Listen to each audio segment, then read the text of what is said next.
When assembling the couplings for the RG Blackheat radiant tube heaters, the first step is to lock the coupling assembly into place with the tabs at the top. You can then proceed to slide the couplings onto the tubes.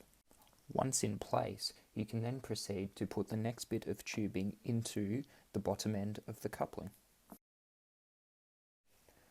You can then start sliding the slide bar, wide end first, down the coupling before hammering it into position to a point where it is tight. The position of the slide bar needs to either be at a position of 2 o'clock or 10 o'clock. The slide bar should finish within a position of 50 millimeters from the end of the coupling.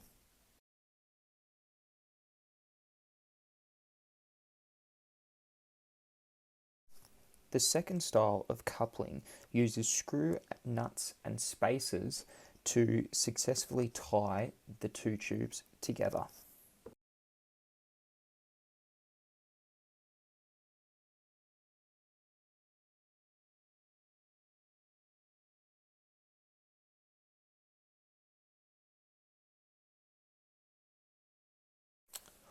All of the elements for the coupling simply clip together with the nut base, ensuring that the screw going in at the top is able to be tightened until finger tight before being able to place the next bit of tubing into position, and tightening further before using a socket, wrench or spanner to completely tighten into position.